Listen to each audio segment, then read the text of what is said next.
네, 안녕하세요. 주더팬입니다. 현재 코인 시장이 말 그대로 폭풍 전야, 폭풍이 오기 전에 아주 고요한 상태입니다. 그렇다면 언젠가는 폭풍이 올 거라는 이야기인데요. 관련하여 명쾌한 해답과 해설을 드려보도록 하겠습니다.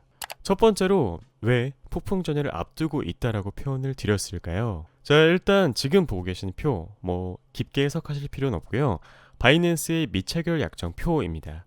말 그대로 한계치에 임박해 있는데요. 시장에 오픈된 포지션이 종료되지 않고 그대로 남아있음을 의미합니다. 비유하자면 폭탄이 터지기 일보 직전이라는 뜻인데요. 양쪽 모두의 큰 폭의 변동성, 상승 또는 하락이 발생하기 직전이구나 라고 보시면 되겠습니다.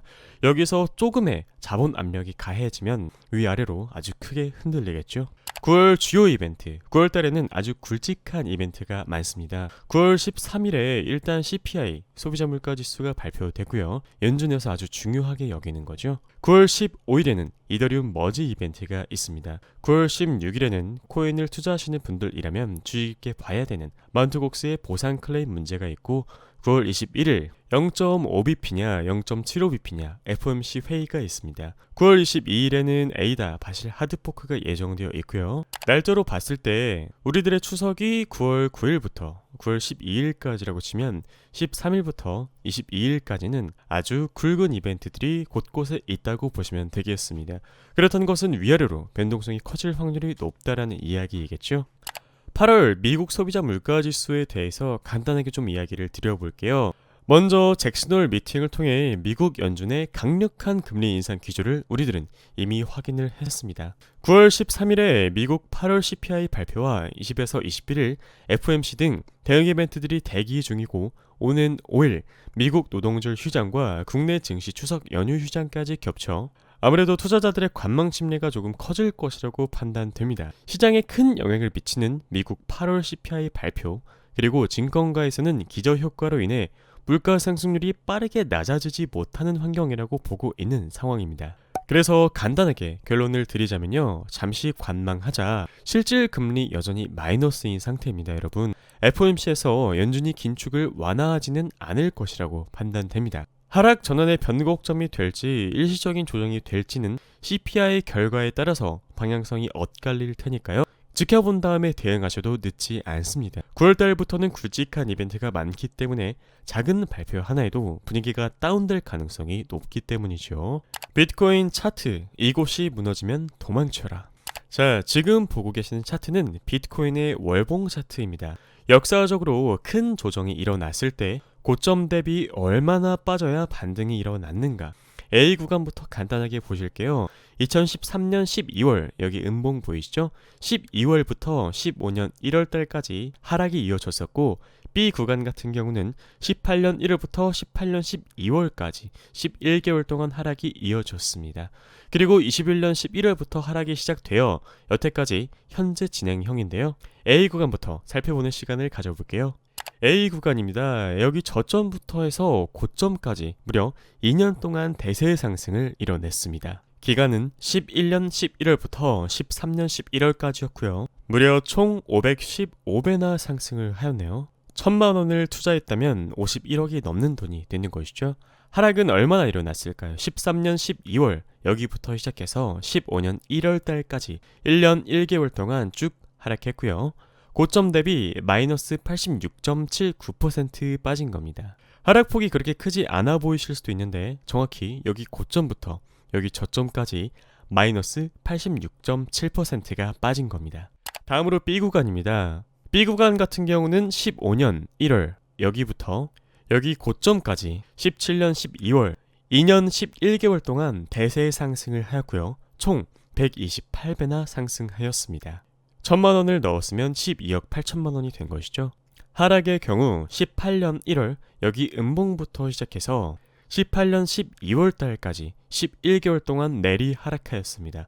고점 대비 마이너스 84.12%나 하락하였네요. A 구간의 경우 마이너스 86에서 87% 정도 되었으니 거의 비슷한 하락률이라고 보시면 되겠습니다. 자, 그리고 지금 진행 중인 C 구간입니다. 코로나 쇼크 저점부터 잡아볼게요. 여기 저점부터 여기 고점까지 무려 16.9배나 상승하였습니다. 그리고 오늘날의 자리, 여기 저점까지 마이너스 74% 정도 하락을 하였거든요. 그렇다면 과거 패턴과 비교해 봤을 때 고점 대비 마이너스 10% 혹은 13%는 더 빠져야 진정한 바닥이 나올 수도 있겠구나 라고 추측을 해볼 수 있는 겁니다. 여기 고점을 기준으로 마이너스 84%에서 86% 구간은 비트코인 달러를 기준으로 9.1K에서 10.7K 사이입니다. 고점에서 계산하면 마이너스 10%만 더 빠지면 되는 구간인데 현재 가격부터 계산하면 무려 마이너스 40% 이상이 더 빠져야 진짜 바닥에 도달할 수 있는 것입니다. 자, 그래서 간단하게 요약드리자면요, 현재 비트코인 가격으로 계산을 해보면 마이너스 45%에서 마이너스 53%의 추가 하락이 발생해야 진정한 바닥권이라는 것입니다.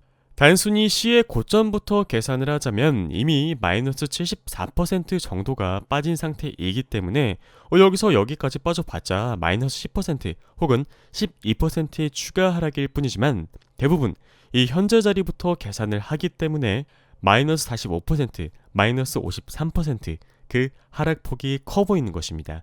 아주 이성적이고 현실적으로 계산하려면 이 고점부터 계산해야 된다라는 이야기인 거죠. 자, 저항과 지지 개념으로 보겠습니다. 이브 앤 아담 혹은 이브 패턴이란 게 있는데요. 여기서 저항과 지지 개념으로 매물대를 한번 체크해 보겠습니다. 첫 번째 매물대 이 구간 정도로 잡을 수 있겠고, 두 번째 매물대 이 정도로 잡아볼 수 있겠죠.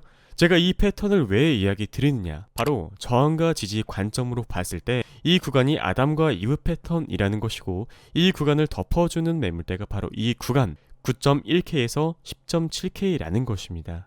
매물대는 사람들이 거래를 했었던 강력한 흔적이자 지지선, 지지 밴드이기 때문에 분할 매수를 설정할 때 꽤나 강력한 근거로 들 수 있는 장점이 있죠. 그래서 이 패턴을 덮어주는 매물대는 바로 여기라는 것이고, 여기서 전쟁이 아주 많이 일어났던 그런 구간이기 때문에 9.1K에서 10.7K가 의미 있는 구간이라고 이야기 드리는 것입니다. 자, 그리고 월봉 60일선 전략으로 이야기 드려볼게요. 여기서 지지받고 방어 성공해서 대세 상승을 이뤄냈고, 여기서도 지지받고 방어에 성공하여 대세 상승을 이뤄냈습니다. 그런데 오늘날의 자리, 지금 지지를 시도하고 있는데요, 만약에 실패를 한다면 하락이 가속화되겠구나 라고 판단하시면 되겠습니다. 비트코인은 참고로 월봉 60일선을 깬 적이 과거에 있을지언정 근 10년 동안은 거의 없었다고 보시면 되겠습니다. 그렇다는 것은 상당히 의미 있는 선, 월봉 60일선이 그만큼 중요하구나 라고 판단을 해볼 수 있겠고, 60일선이 깨질 경우에는 하락이 가속화될 수도 있겠다라는 것을 열어두고 대응을 하셔야겠죠. 자, 그렇다면 궁금하실 거예요. 어디에서 매수를 해야 되죠? 13.7K에서 정찰 매수가 일단 들어가야 한다라고 판단이 되고요. 왜냐하면 마이너스 45%에서 마이너스 47%가 여기서 더 떨어져야 되는데 직선으로 내리꽂지는 않을 겁니다. 중간중간에 하락, 데드캣 바운스 하락 이렇게 일어날 텐데요. 그래서 13.7K에서 정찰을 보내야 한다라는 것입니다. 자, 보통 우리가 정찰을 보낼 때 어떻게 보내나요? 저글링 1기, 질럿 1기, 마린 1기. 내가 200이라는 병력이 있으면 딱 1 정도만 소모할 수 있게 타격이 아예 없는 물량만 매수를 하는 겁니다. 예를 들면 10,000원, 10만원 정도만 매수해서 동태를 지켜보다가 급 반등이 일어나면 단기적인 트레이딩으로 대응을 해볼 수 있겠고요. 9.1K에서 10.7K 이 구간이 바로 지지의 핵심이기 때문에 이 구간부터는 비중을 실어서 진입을 시작해야 됩니다. 설령 그럴 일은 없겠지만 6.4K까지 떨어질 경우에는 정말 배수의 진이라고 생각하고 2차 진입을 노려봐야겠죠. 달러 말고 원화로 여러분들이 보시면 더 편할 것 같아서 업비트의 원화 일봉 차트를 가지고 왔습니다. 업비트 같은 경우는 김프를 감안해서 10K까지는 빠지지 않을 것이다 라고 이렇게 생각을 하고 있고요. 그렇다면 우리들이 어디에서부터 매수를 하면 좋을까? 얘기 드린 것처럼 일단 1560만원 선부터는 1차 정찰 매수가 들어가야 되고, 지지선을 하나 더 추가하여 1360만원부터는 매수가 시작되어야 한다라고 판단됩니다. 그 이유는 해외 거래소에서는 달러가 빠르게 내려갈지언정 한국 거래소가 상승폭을 못 따라가거나 하락폭을 못 따라가고 멈추는 현상이 있기 때문에 그 정체 현상, 김프를 감안하자면 1360만 원이 적절한 비중 1차 매수 구간이라고 판단이 되고, 만약에 이 밑에까지 떨어진다면 1256만 원 그리고 1090만 원 선부터는 비중을 더 실어서 2차 매수가 들어가야 하는 자리가 되는 것입니다. 아무리 봐도 이 밑으로 빠질 가능성은 희박하지만 만약에 내려간다면 700만 원대에서는 아까 얘기 드렸던 배수해진 자리가 되는 것이죠. 혹시 나중에 잊어버리실 수도 있으니까요, 해당 차트는 꼭 스크린샷으로 캡처해 두시기를 권장드립니다. 자, 그럼 이더리움 머지 이벤트라고 호재가 있는데 이건 어떻게 생각하시나요? 그냥 간단하게 이야기 드려서요, 모두가 다 알고 있는, 모두가 다 기다리고 있는 이벤트는 실제 주가 상승에 도움이 못 되는 경우가 많습니다. 너무 길게 기술적으로 이야기 드리기에는 긴 내용이라서 이렇게만 간단하게 이야기 드릴게요. 자, 기관 투자자들도 있는데 10K까지 내려가는 게 정말 가능한 일일까요? 라고 물어보실 수도 있는데요. 자, 자본, 미네랄입니다. 돈이죠.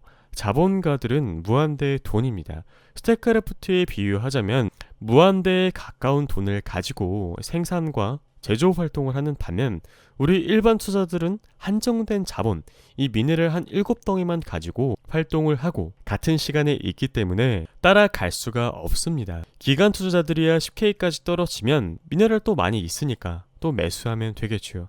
하지만 우리들 같은 경우는 갑자기 들어가야 될 목돈도 있을 테고 생산과 제조를 지속적으로 이어나가려면 철저한 계획이 필요한데, 당연히 자본적인 측면에서 부족하기 때문에 기관 투자자들은 10K까지 내려가더라도 어떤 타격도 없고, 설령 타격이 있다고 하더라도 헤지 펀드가 또 다른 펀드를 흡수하는 그런 손바뀜의 일종일 것입니다. 자, 그러면 10K까지 안 내려가고 만약 강세장이 오면 어떡하죠? 확실성을 원한다면 비트코인 투자를 해서는 안 됩니다. 시세와 싸우지 마세요. 시세가 움직이는 구간에서만 거래하는 게 좋습니다. 유리한 확률에 베팅했다고 하시더라도 본인의 바램과는 다르게 시세가 움직일 수 있고, 우리는 이것을 받아들여야 됩니다. 중요한 것은 다음 기회에 사용할 수 있는 우리 자산을 지키고 더 큰 손실로 키우지 않았다는 것이죠. 그래서 결론이 무엇입니까? 원화 기준으로 비트코인이 2,585만 9천 원 밑으로 강력하게 내려갈 때 본격적인 빙하기가 다시 한번 시작될 것입니다. 과거 패턴상 현재 가격부터 마이너스 40%에서 마이너스 50%까지는 빠질 수 있어요. 우리는 그때 비중 매수를 노리겠습니다. 만약 빠지지 않고도 상승이 일어난다면 단기 트레이딩으로 대응책을 드려보도록 할게요. 오늘 여러분들과 함께한 공부 도움이 되셨다면 구독, 좋아요, 알람 설정 부탁드릴게요. 감사합니다.